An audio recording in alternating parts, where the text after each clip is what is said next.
Will everyone please be seated?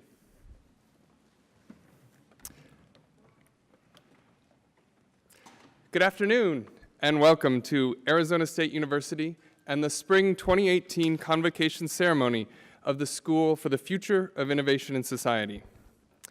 This is our school's sixth convocation, and we are thrilled to share this evening with you. My name is Jamie Wetmore, and I'm an associate professor at the School for the Future of Innovation in Society, and I'm also program chair of the undergraduate degree programs. I have the pleasure of serving as your Master of Ceremonies this afternoon. Ladies and gentlemen, a distinguished platform party joins us for today's celebration.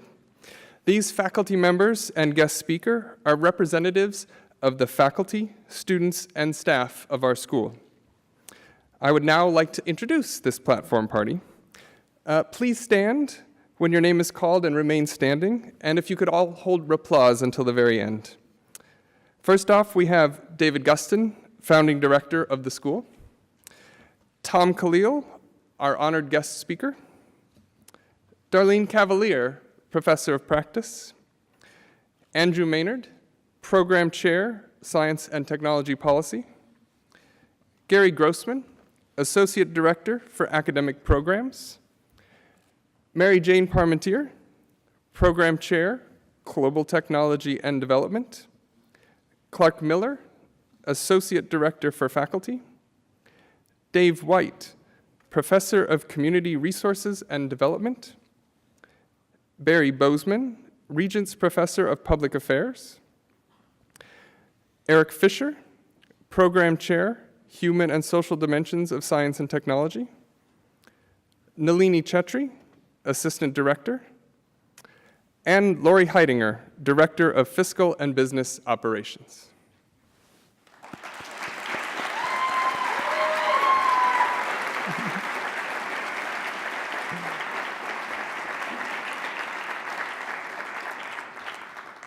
Please be seated.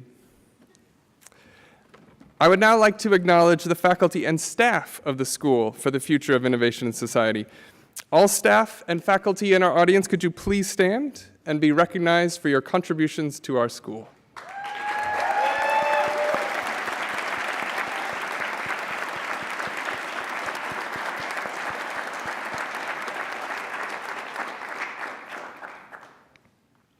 And I would also like to acknowledge our alumni. They represent the Consortium for Science Policy and Outcomes, the Center for Nanotechnology and Society, and the School for the Future of Innovation and Society.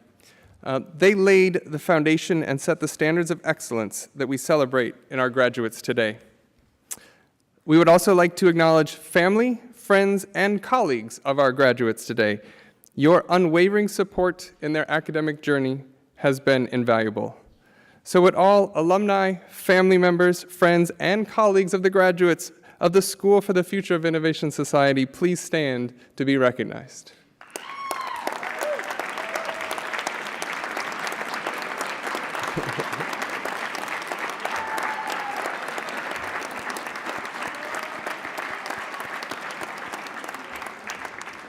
Thank you for being there for our graduates.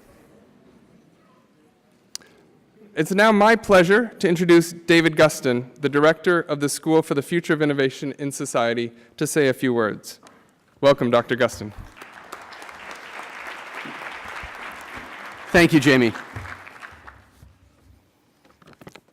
So, again, welcome, faculty and staff, family and friends, students, and most of all, graduates, to the 6th Convocation of the School for the Future of Innovation in Society. The school, or SFIS, was created in July of 2015. And even if we're no longer the new kid on the block, we've always got something new going on. At this convocation, what's new is our venue, here in the beautiful Galvin Playhouse.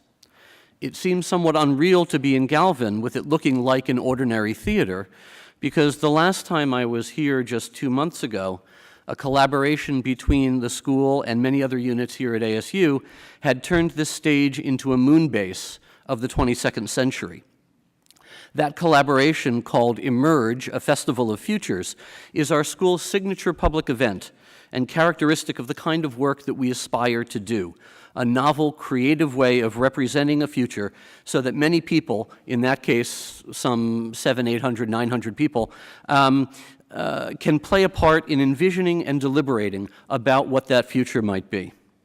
That moon base, called Luna City, was inspired by the vision of the science fiction writer Kim Stanley Robinson, and it was incredibly effective and affective, a combination of technological, social, and moral vision. And that combination is central to what SFIS is about, because so much so that the motto of the school is "the future is for everyone." We want to make sure, for example, that the emphasis on access, articulated by Arizona State University's charter, is not just an ideal for education here at ASU, but is an ideal for all our social and technological endeavors. So the future is for everyone helps faculty begin to explain and even steer their research and teaching interests with this aspiration in mind. Students who share these values are attracted to the school. We all build a culture that supports this aspiration, and thus we help bring about that future, a future that is for everyone, into being. The future that we are bringing into being today includes 36 new graduates of SFIS, 1/3 of which constitute our second class of undergraduates. In addition, we have one from our Master of Applied Ethics degree, 2 students from our Master of Science and Technology Policy, 17 students from our Master of Science in Global Technology and Development, and 4 students from our PhD in the Human and Social Dimensions of Science and Technology. Some 28 of those students are here today. Now I would like to take the opportunity to acknowledge some of our outstanding graduates. J.P. Nelson, please stand. Since 1901, the ASU Alumni Association has given the Moore Award to undergraduate students with the highest academic standing within their school, with the requirement that they complete their coursework within 8 consecutive fall and spring semesters. J.P. Nelson is our second Moore Award recipient in as many semesters of graduates. He has earned a 4.17 grade point average. That means, on average, better than an A in everything that he's done, and is graduating summa cum laude. JP is also the school's outstanding undergraduate student. He has achieved nearly every accolade an undergraduate student at ASU can receive. He's a Barrett Honors College student and completed his honors thesis entitled Liminal Space, including a game that he designed. He is an intercollegiate athletic track and field athlete, winning first-team Pac-12 All-American honors twice That's phenomenal. He has taken graduate-level coursework since his junior year, and we are thrilled to have JP beginning our doctoral program in the human and social dimensions of science and technology in the fall. He is one of the very best among ASU's graduating class of 2018. We are proud of JP and looking forward to his contributions to ASU, to Arizona, to the country, and most likely the world in the years to come. JP, congratulations.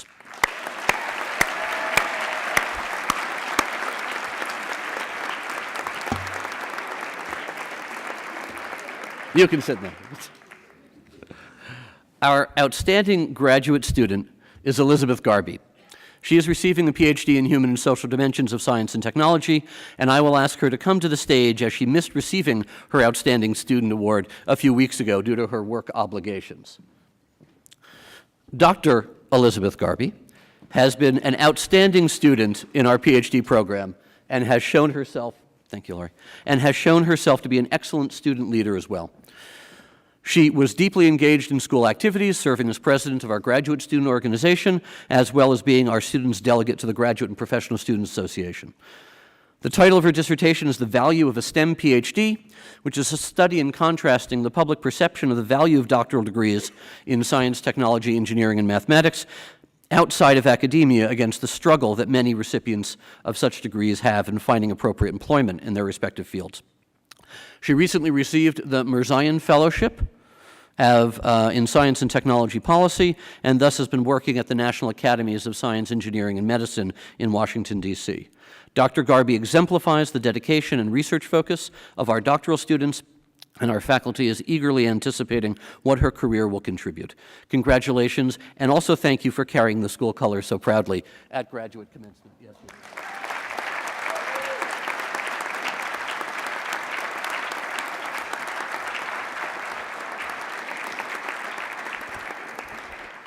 Next, I'd like to acknowledge Monique Hasbun and Esther Moon, who will be introduced later in the ceremony as the student convocation speakers from the undergraduate and graduate programs, respectively. My congratulations to you, Monique and Esther, and I look forward to your remarks.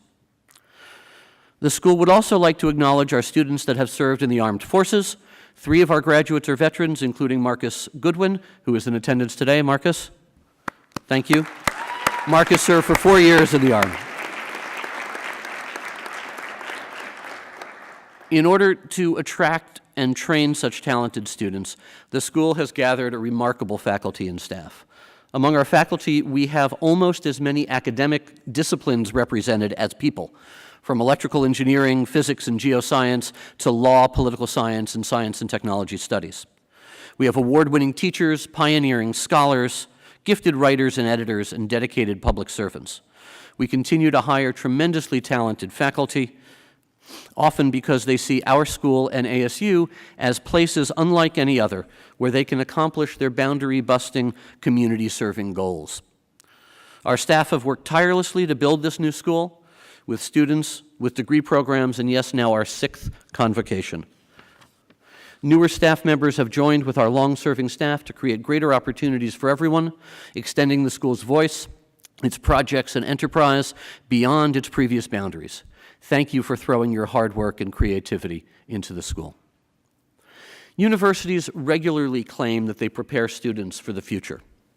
At SFIS, we make the set of plausible futures that lay before us a focus of our activities. We are planning now for the kinds of futures that we will want to inhabit. Universities are at the forefront of innovation, generating and applying knowledge to improve our lives. At SFIS, we make innovation the object of systematic study and critique, so that we might get what we truly want and need out of our scientific and technological endeavors. Universities serve society by producing knowledge and facilitating opportunity. They educate new generations of informed citizens, productive workers. At SFIS, we aspire to be part of a larger effort at weaving together knowledge-based innovation and human wants and needs, recognized at a local, regional, national, and global level, into a durable and beautiful social fabric. We have the privilege to attempt these distinctions at ASU, which has been ranked now 3 years in a row as the nation's most innovative university. Whether or not our efforts have contributed to that outcome, I like to think so. It's easier to see in the admiration of faculty and staff, the joy of family and friends, and the pride of students and graduates to what the school's efforts have truly contributed. Now, finally, I would like to introduce Darlene Cavalier, who is a professor of practice here with the School for the Future of Innovation and Society. Darlene, being a professor of practice, essentially means that you're smart enough not to have had to get a PhD in order to figure out what people should need to learn. Darlene is the founder of an organization called Science Cheerleader, which helps girls learn about STEM careers from women with STEM degrees who are also professional cheerleaders. And the founder of SciStarter, a website that helps connect citizen scientists to large science projects that can take advantage of their talents. Darlene's concerns about open science have connected her with Tom Khalil, our honored speaker, who she will introduce in more detail. Darlene.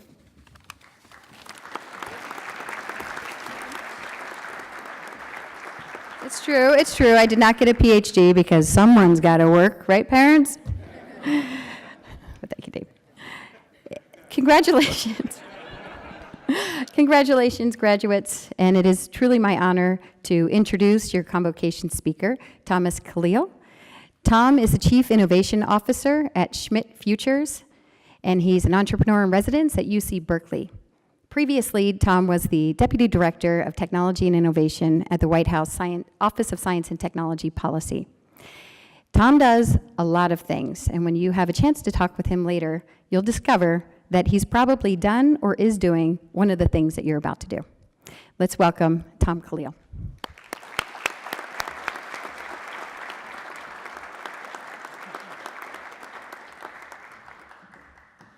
Good afternoon. Is everyone fired up and ready to go? All right. Director Gustin, distinguished faculty, staff, parents, and especially the students, congratulations. It's a privilege and an honor to speak to you this afternoon. I was particularly excited about this opportunity because of the school's compelling vision. The future is for everyone. This motto reminded me of a wonderful quote from Bill Foege, the epidemiologist who helped develop the strategy for the elimination of smallpox, a disease that resulted in 300 to 500 million deaths in the 20th century alone. He said, "What is better than science? Science with ethics, science with equity, science with justice." And that's what the school is all about.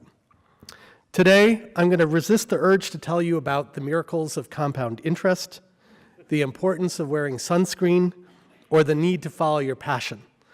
Instead, I wanted to tell you a few things that I learned about the intersection between science and technology and public policy after working for 2 presidents in the White House for 16 years. So clearly I'm a glutton for punishment. For both Presidents Clinton and Obama, a big part of my job was to listen to university researchers, high-tech entrepreneurs, civil society organizations, and federal science agencies, and to identify ideas that the President of the United States should embrace. Well, at the risk of making my speech sound like a BuzzFeed article, I wanted to tell you about 6 things that I learned from doing this job.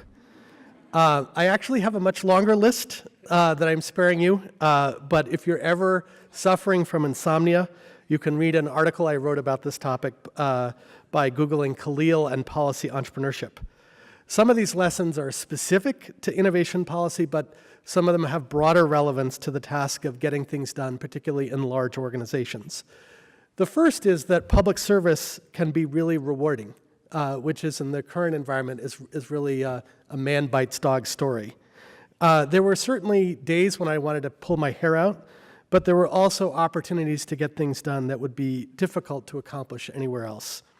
In the late 1990s, I began to work with the research community and science agencies like NSF and DARPA to make the case for a research initiative in nanoscale science and engineering. President Clinton eventually agreed to back this idea, gave a speech on it at Caltech, and proposed doubling the federal funding for it. Since then, the federal government has invested $23 billion in nanoscale science and engineering, Dozens of countries have followed America's lead, and exciting applications of nanotechnology are beginning to emerge in research labs and companies. For example, researchers are developing smart anti-cancer therapeutics that destroy tumors while leaving healthy cells untouched. President Obama used to do a science fair at the White House. He said, if you win the Super Bowl, you get to come to the White House. The same thing should be true if you win a science fair. And I actually met a 16-year-old who was working on this, on smart anti-cancer therapeutics. And it made me feel like a slacker because at 16 I was playing Dungeons and Dragons rather than working on a cure for cancer. So that's the first thing I learned, that it's possible to get things done in government at a scale that's difficult or impossible to do anywhere else. So I hope that some of you will consider public service at some point during your career, since our government is run by the people who show up. The second thing I wanted to communicate is that it's really useful to cultivate the ability to get excited about other people's ideas. Most of it find it very easy to get excited about our own ideas, but if you can extend that same level of enthusiasm to other people's ideas, the number of projects and initiatives that you can contribute to can increase dramatically. There were many times during my government service where I was not generating the ideas, but serving as a force multiplier for individuals or communities that had a compelling vision that I could contribute to. The third thing I learned is the value of asking the world the questions that you are asking yourselves. I would also ask people who are unwary enough to come and visit me, in the same way that President Kennedy decided to put astronauts on the moon, and we sequenced the human genome and drove down the cost of that from $100 million to $1,000. What are the similarly ambitious goals that we should be setting in the 21st century? The reason I would ask this question is that I believe that if we combine an ambitious goal with a compelling story for why achieving that goal is now within reach, we can occasionally create a positive self-fulfilling prophecy. As President Kennedy put it, by defining our goal more clearly, by making it seem more manageable and less remote, we can help all people to see it, to draw hope from it, and to move irresistibly towards it. Every once in a while, I would really get a phenomenal answer to the question that I asked. In 2011, an interdisciplinary group of researchers in neuroscience, nanotechnology, and synthetic biology told me that the time was ripe to launch a national research initiative to dramatically increase our understanding of how the brain encodes and processes information. In 2012, Mi-Young Chun from the Kavli Foundation organized a series of workshops to develop the research agenda. And by April 2013, at a White House event that one researcher called the Woodstock of neuroscience. How many of you know what Woodstock is? President Obama launched the BRAIN Initiative. Since then, federal science agencies, companies, and philanthropists have invested $3 billion to support the BRAIN Initiative. It's too early to tell whether this effort will ultimately be successful, but it's off to a great start. The fourth thing that I learned is that getting important things done often requires building coalitions. One of the thought experiments that I used to pose to the members of my team at OSTP is to imagine that you have a magic laptop. That's apropos of these gowns that we can cast spells in. And the power of the laptop is any press release that you write will come true. And what you have to do is to come up with a headline, which is the goal statement, several paragraphs that provide context, and paragraph-level descriptions of who is agreeing to do what in order to achieve the goal in the form individual or organization A takes action B in the pursuit of goal C. And the constraint is that it has to be at least plausible that if the right person called all the people on your press release, that they would be both willing and able to take the action that you've identified for them.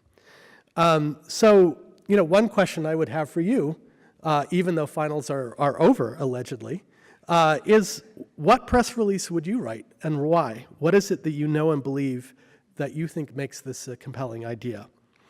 So I thought that this was a useful thought experiment for a couple reasons. One is that it helps give people a sense of agency, a sense that many things about the status quo are not like the laws of physics. There's not a whole lot that we can do about the speed of light or, F equals ma, but are potentially changeable because they're the results of human actions or decisions or human inaction.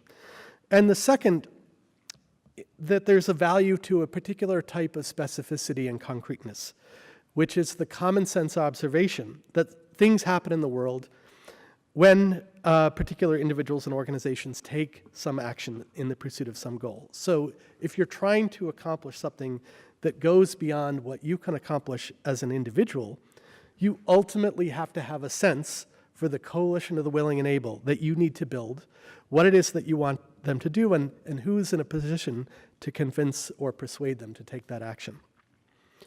A fifth and related point is the observation that policymakers do things with words. What does that mean?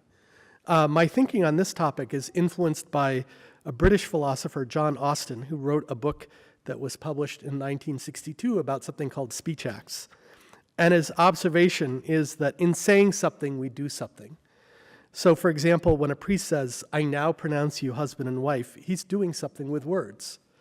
Similarly, when policymakers or government agencies are making or implementing a decision, it almost always involves writing or editing one or more documents. So when Congress passes a law, it amends the United States Code. When a president directs agencies to implement a presidential priority, he or she signs an executive order. When an agency proposes a regulation for public comment, it issues a draft regulation in the Federal Register. When an agency creates a new research program, it issues a call for proposals. So if you want to shape or make policy, you need to figure out what document or documents you would need to create or edit, and who would need to approve them. The last observation, or the last lesson that I wanted to talk about, is that it can be very powerful to combine multiple types of innovation. In addition to scientific and technological innovation, which is what we traditionally think of, we also can explore the importance of social innovation, policy innovation, business model innovation, and financial innovation.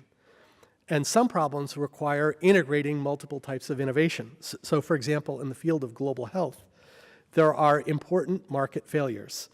Left to their own devices, drug companies will not invest in vaccines for diseases of the poor. Now, economists such as Michael Kramer and Rachel Glenister developed a really elegant solution to this problem, which is called an advanced market commitment, which you can think of as a purchase order for a product that doesn't exist yet. As a result of this work, 5 countries and the Gates Foundation approached 2 pharmaceutical companies and told them, if you develop a vaccine for this disease, then we will buy it. And experts predict that this one intervention will save the lives of 7 million children in developing countries over the next 20 years. I was also able to work with Congress to pass legislation that gave every agency the ability to support incentive prizes for up to $50 million. Agencies have now used this authority over 800 times to help promote innovations such as delivering humanitarian assistance in conflict zones, combating antibiotic-resistant bacteria, harnessing energy from ocean waves, and sending small satellites to other planets for science missions. These are interesting examples of what's possible when we combine financial innovation and technological innovation. So these are just a couple of examples of the things that my colleagues and I learned from working at the White House and trying to be exposed to lots of good ideas and make some of them happen. My hope is that in the years to come, you will remember at least 2 of these lessons and that at least one of them is useful. I want to conclude by making what I know is going to be a really controversial argument in this audience, which is that what you have learned at SFIS is really important. There's no question that science and technology is giving us incredibly powerful tools for living longer, healthier lives, expanding the frontiers of human knowledge, creating clean and abundant sources of energy, and continuing to lift more people out of poverty. But there is no guarantee that we will use these technologies wisely. Our initial excitement about the promise and potential of the internet has been tempered by fake news, massive privacy breaches, Russian hacking of our elections, partisan echo chambers, and the Kardashians. Advances in genome editing could increase our ability to feed 10 billion people, but they could also be used to engineer dangerous pathogens. Machine learning and artificial intelligence could spark a wave of productivity and economic growth, but deliver lopsided benefits primarily to investors, entrepreneurs, and highly educated workers. So no pressure, but these are the challenges that your generation will need to address. But with everything that you've learned about responsible innovation and the governance of emerging technologies and socio-technical systems, I'm confident that you will help build a future that really is for everyone. Thank you very much.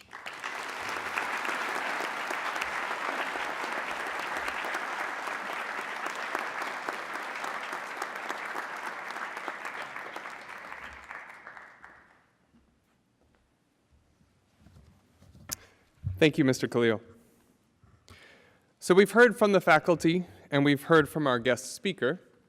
It is now time to hear from our students. Our school has chosen 2 students to speak on behalf of the graduating class. I would first like to introduce our undergraduate student speaker, Monique Hasbun, who has earned her Bachelor's of Arts in Innovation and Society. Monique is a first-generation college student who has emerged as a genuine example of how students at ASU can grow and find themselves. She is a member of the first student cohort of the Innovation in Society program, and she has excelled in her coursework while taking an overload in order to speed her progress. So for the past 2 semesters, she's taken 22 credits each semester so that she could graduate with a Bachelor of Arts 2 years after graduating from high school.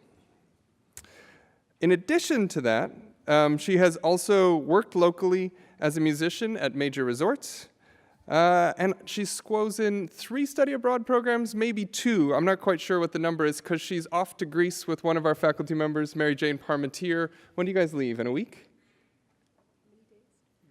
12 days. 12 days to Greece. She plans to work with refugees in non-governmental organizations, both locally and internationally.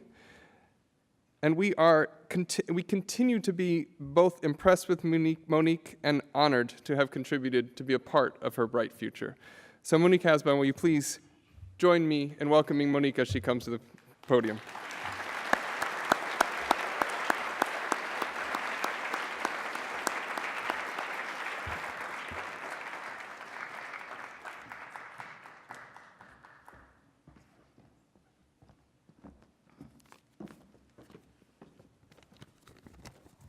Thank you, Dr. Wetmore, for that generous introduction.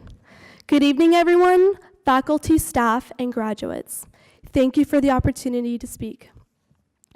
I'm extremely humbled to be addressing my class on our graduation day. With my luck, of course, I caught a cold 2 days ago, and yesterday I awoke with absolutely no voice. I was completely disheartened at the thought of not being able to speak today. And it made me realize that I had taken my voice for granted. I have the opportunity, privilege, and platform to speak, and that should never be taken for granted. Whether you physically can't speak or do not have the platform to voice yourself. Our voices are our strength, weapon, and power. We have the ability to do great things with them, like speak out to injustice or teach others. And most importantly, with your voice, you can tell your story. Here's mine. I came to ASU from an all-girls Catholic high school, where I received my Associates of Arts degree together with my high school diploma. I did not know what stood before me. The thought of attending such a big university like ASU terrified me, as I thought I'd be in a huge lecture hall where the professor didn't even know I existed. But my experience couldn't be further from what I initially thought. I didn't think I'd be a part of the coolest major on earth. I never dreamed of studying abroad in Cuba, Costa Rica, and Greece.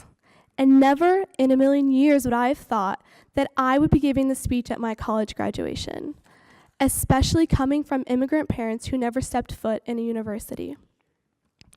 I guess what I'm trying to express are all the pleasant surprises that ASU had in store for me, and I'm sure all of us.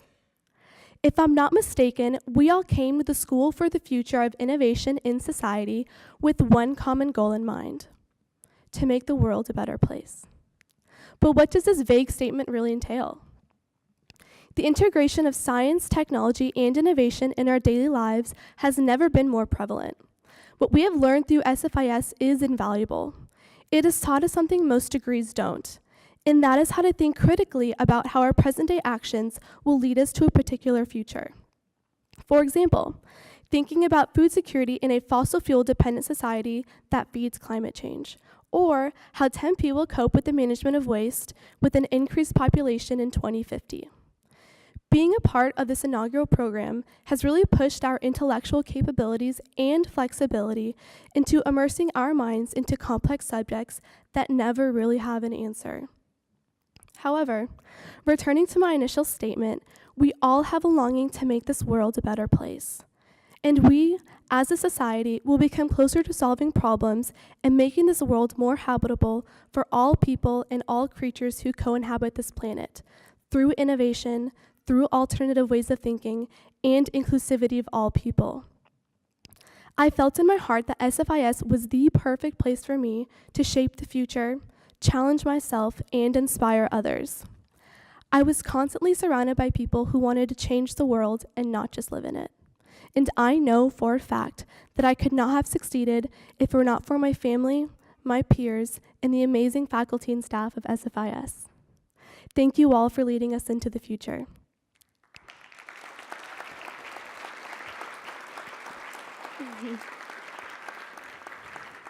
And now I would like to express myself in the best way that I know, and that is through a melody. So I'm gonna go grab my guitar and I'll be right back.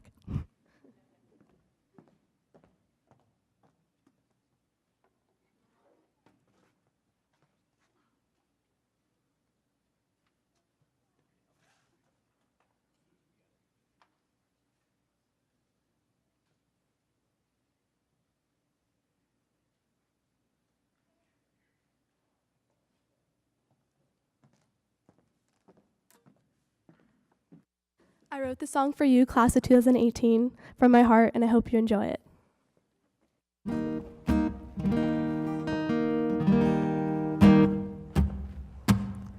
Oh, where did time go if looking into the future? It's all over now. But don't be sad now, let me tell you why and how. You'll do great things.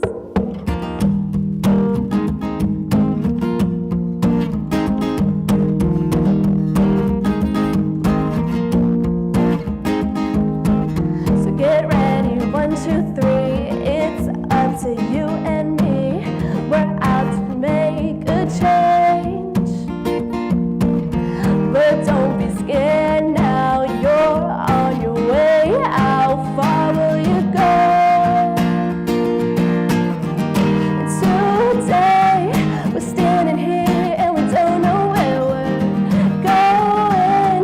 But don't you worry your pretty little mind, guys. Don't you know the future's for everyone?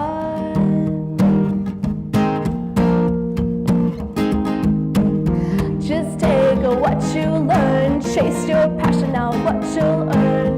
We're out to change the world. So just be brave now, you're on your way. How far have you come? Today, we're standing here and we don't know where we're going. But don't you worry your pretty little mind, guys. Don't you know the future's for everyone? I feel it coming now, I feel it coming down our way now. The future's shining down, the future's shining down our way. I feel it coming now, I feel it coming down our way now. The future's shining down, the future's shining down our way.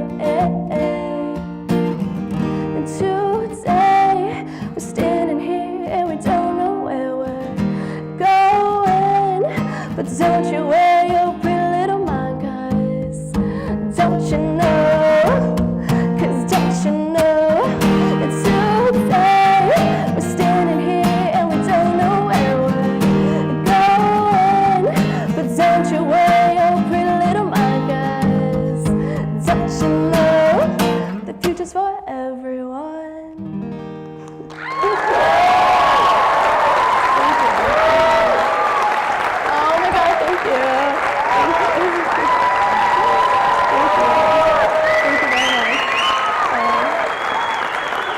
I go? Okay, thank you.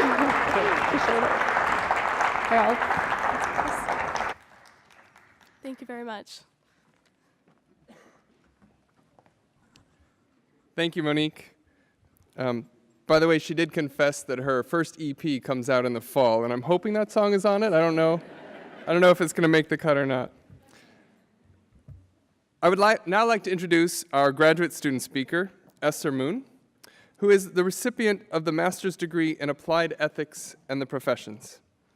Esther began working on her master's degree because after years of serving on various financial, capital, bond, and technical committees as a parent/community member for Gilbert Public Schools, she felt that ethics in technology education was an area in which she could have a positive impact. Last summer, she completed an internship with Gilbert Public Schools, developing digital literacy curriculum. She currently serves on the Technology Integration Committee and Digital Citizenship Committee and is working with the school district on a collaborative project to provide curriculum to teachers to teach digital citizenship. Esther has an interesting story among our graduate students. She encountered a personal health issue in the middle of her academic program, but has not let that stop her from the goal of getting her degree. In addition to all of her coursework, she served as treasurer of the graduate student organization, a risk innovation lab scholar, and a lab assistant. Esther's successes are remarkable, and she has maintained a 4.07 GPA throughout her academic program. Her dedication in what she does is simply inspiring. Esther is one of our finest students, and I am pleased to introduce her to you as your graduate student convocation speaker. Please join me in welcoming Esther Moon to the podium.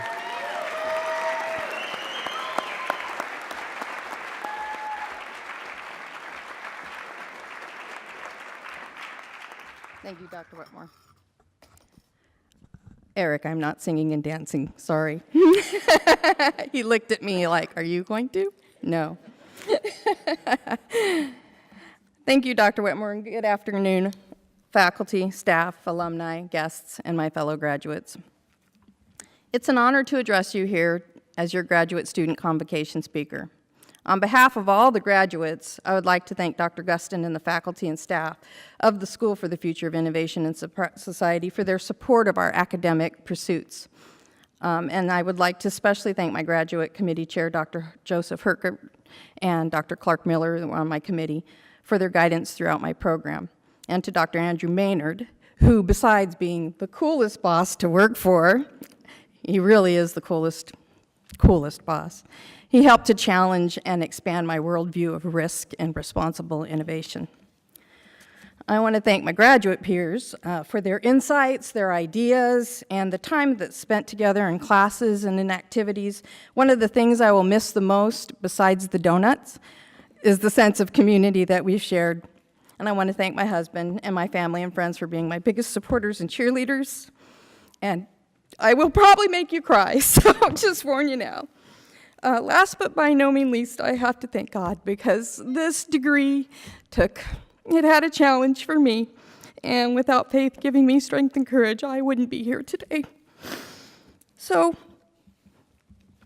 tonight, we celebrate our graduation, and I hope each of you will enjoy the moment of achieving this milestone.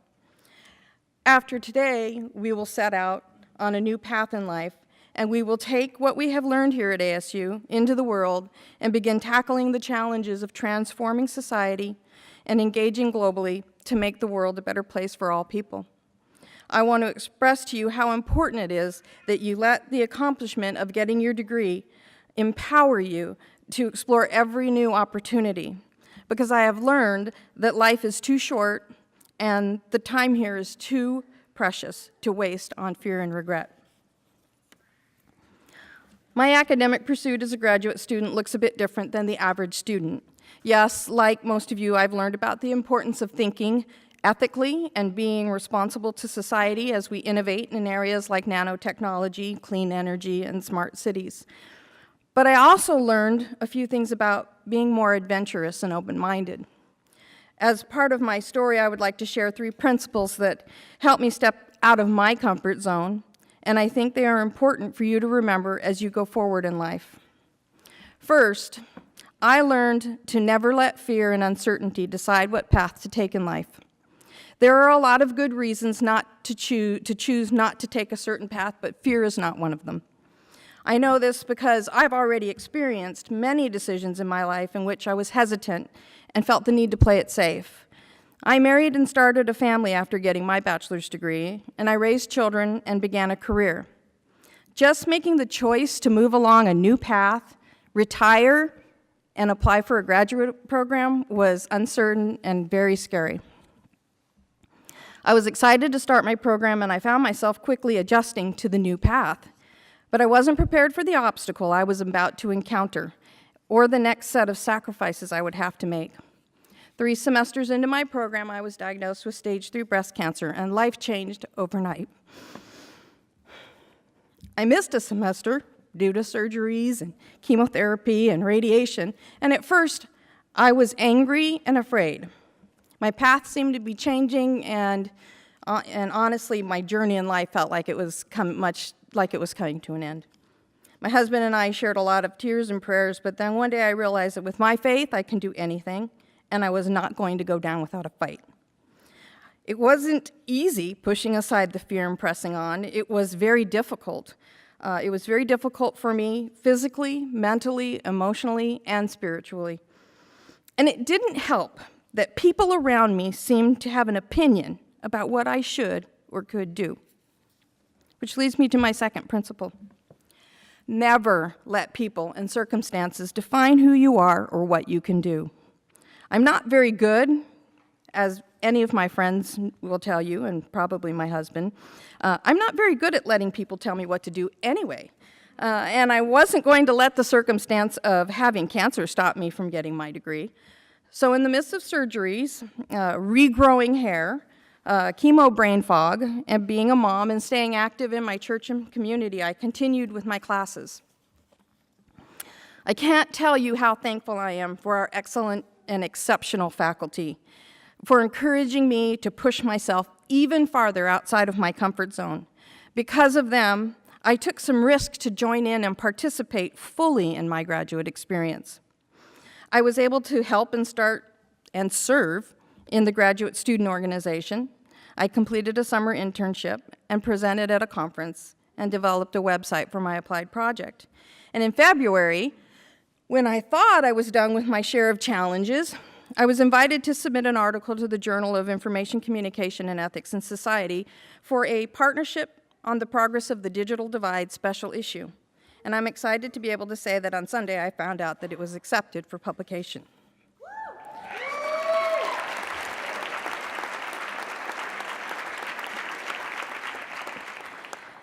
None of these things would have been accomplished if at any time I had listened to the well-meaning advice of others or allowed my circumstances to sway my resolve. I could have given up, or I could have made different choices that seemed safer and easier, but I would have missed the opportunity to learn new things, develop new skills, make new friends, and grow as an individual. Finally, we all have hopes and dreams, and they can be achieved if you put some skin in the game, work hard, and make sacrifices. My hope and dream of getting my master's degree was achieved by the discipline of working hard and the determination to keep up with my academic program. I put skin in the game, and that's what got me here today, not breast cancer. Your choice to work hard and be disciplined is what got you here today, too. Every day is a gift that offers us opportunities to discover something new about ourselves and have a positive impact on the lives of others.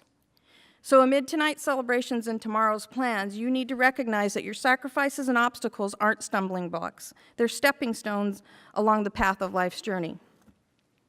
And tonight, although I am celebrating my own personal achievements, I also celebrate the achievements of everyone graduating here today.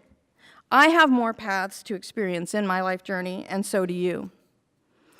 Remember, as you go out along your next path, that you decide who you are going to be and what you are going to do.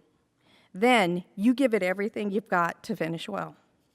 Have no regrets, and always press on to take each new path without fear, because you will never know how the journey ends if you don't take it. Congratulations, graduates, and thank you.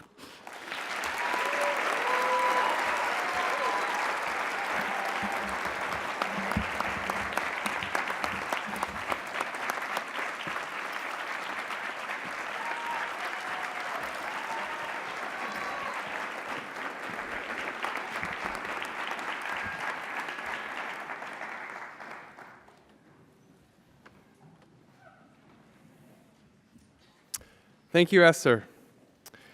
It is now time to recognize our graduates. Our reader for the evening is Gary Grossman, the school's Associate Director for Programs. Please give Dr. Grossman a warm round of applause.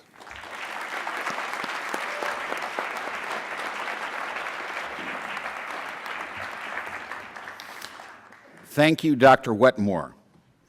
Dr. Gustin, I have the honor to present those graduates who have been recommended for degrees by the faculty of the School for the Future of Innovation in Society. Will the graduates for all programs please rise and come forward?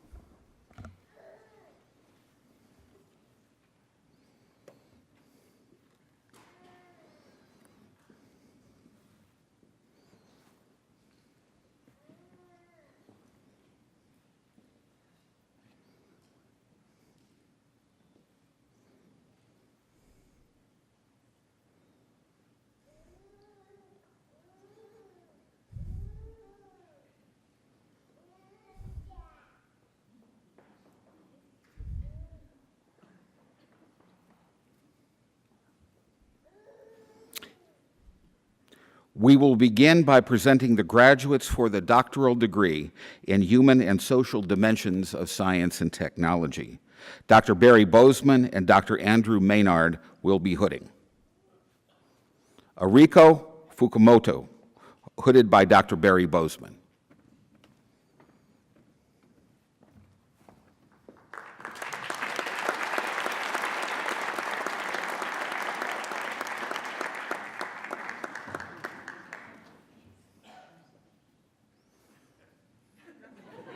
Hood.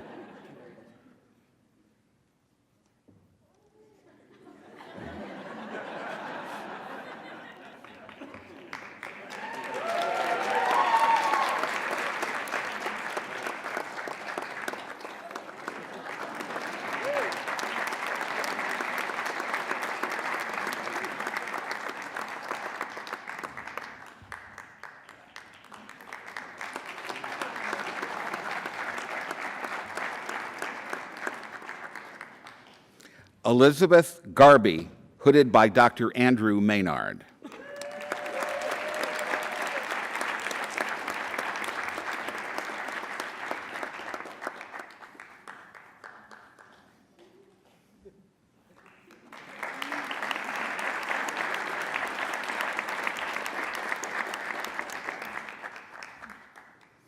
Eric Brian Kennedy, hooded by Dr. Andrew Maynard and Dr. Clark Miller.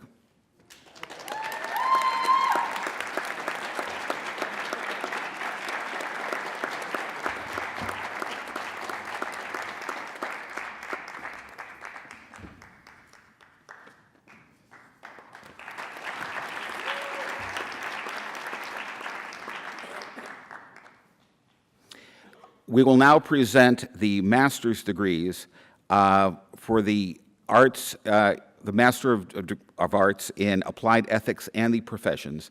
Dr. Clark Miller will be hooding. Elizabeth Charlotte Moon.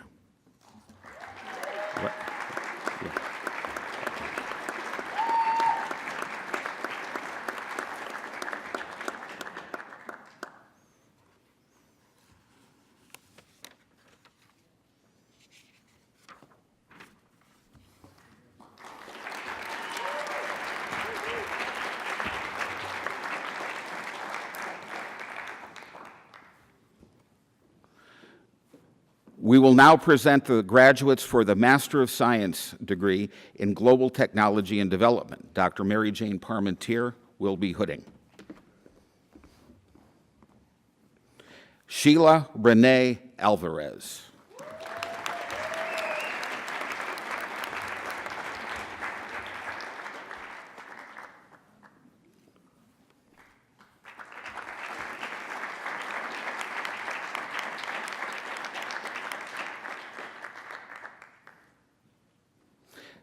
Gabriella Marie Chacon.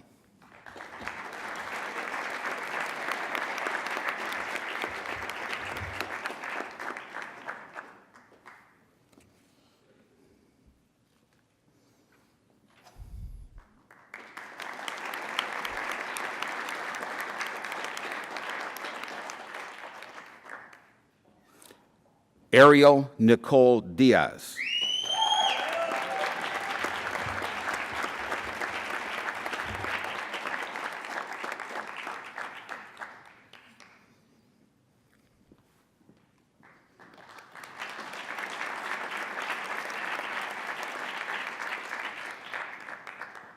Marcus Scott Goodwin.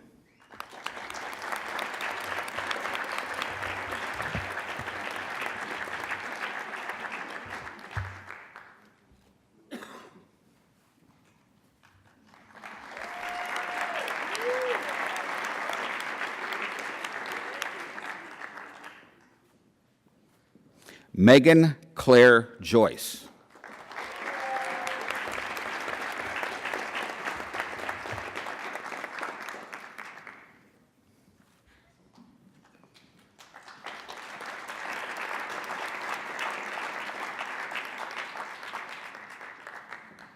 Manuel James Layden.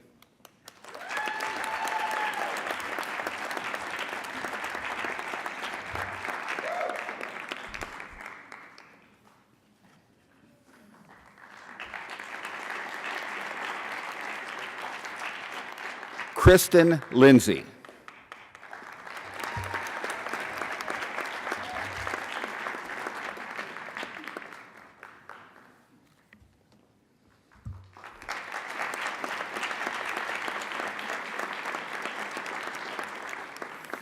Hector Santiago Lopez.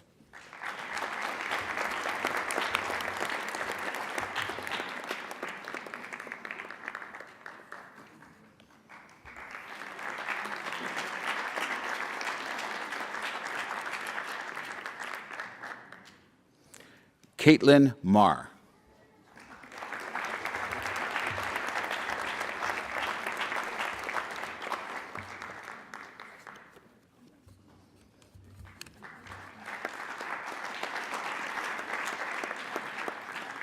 Zafir Ashif Somani.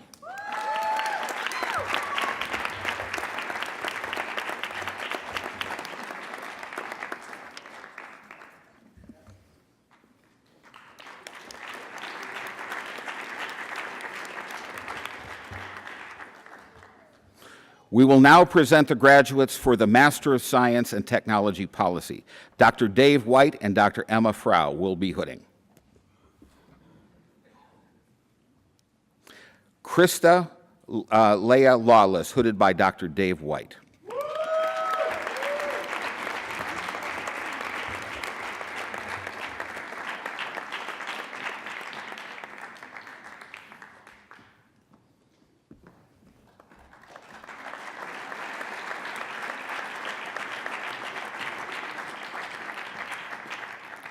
Janine Taylor, hooded by Dr. Emma Frau.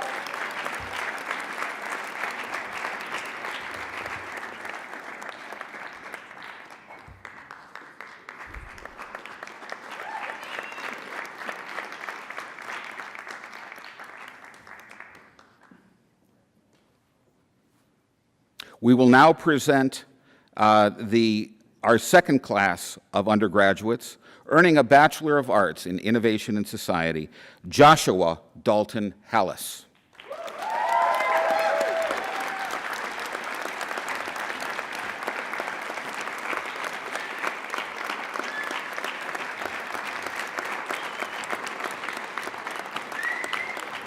Monique Haswin.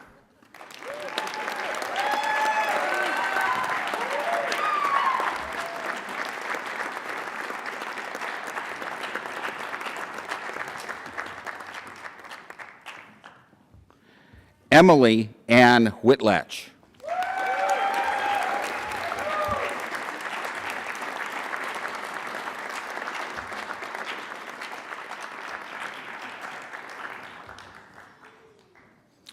Earning a Bachelor of Science in Innovation and Society, Bradley Michael Apps.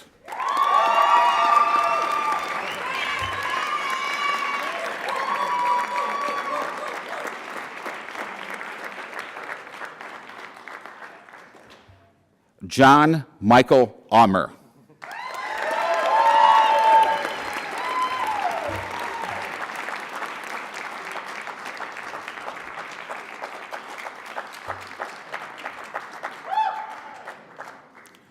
Jordan Matthew Mays.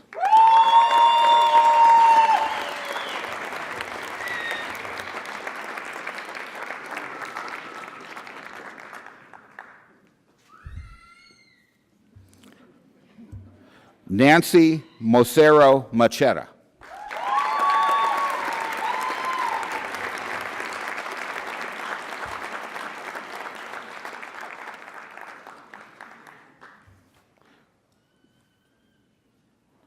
Jaya Manam Miller.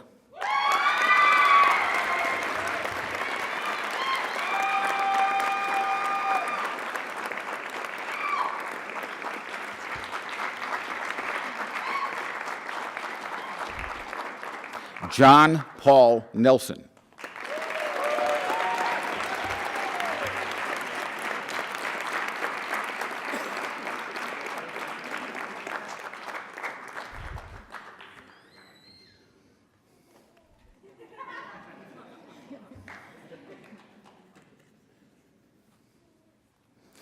Abby Victoria Rudek.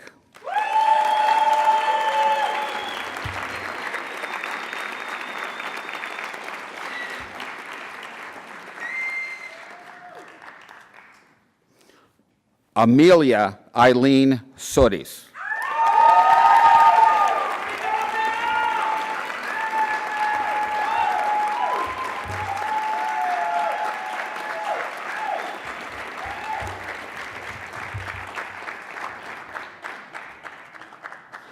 Dr. Gustin, I have the honor to present these graduates who have been recommended by the faculty of the School for the Future of Innovation in Society.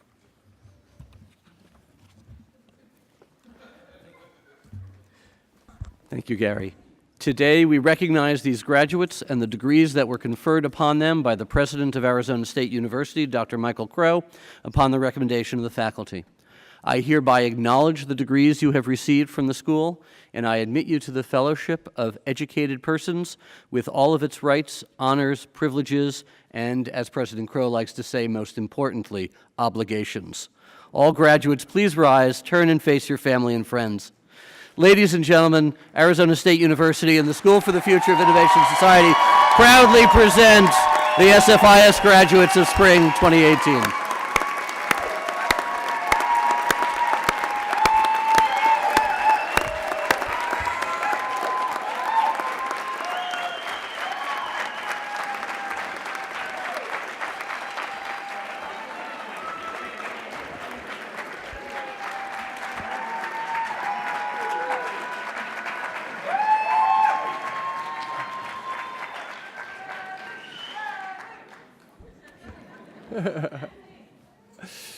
Congratulations, graduates.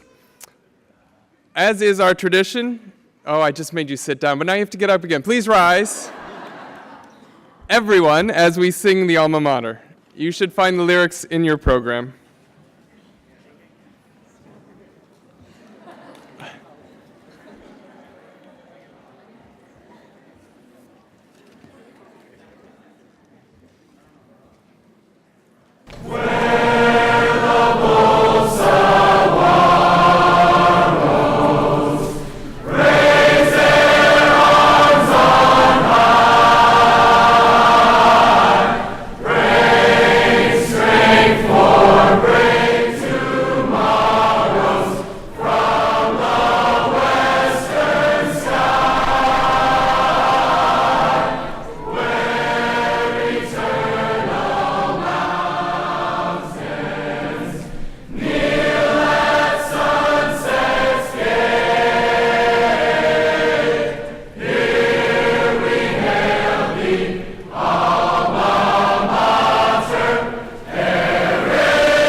Okay, now you can be seated.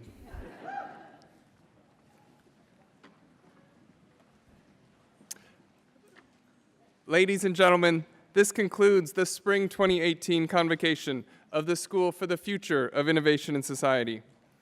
As the recessional begins, we ask that you please remain seated until the platform party and graduates have exited the auditorium. The platform party will lead first, led by Dr. Gustin, and SFIS graduates, please follow us as we head out. The class photo will be taken first, and then we will have a reception in the lobby. We do hope that you will all join us. Thank you, and congratulations to the 6th cohort of the SFIS alumni family.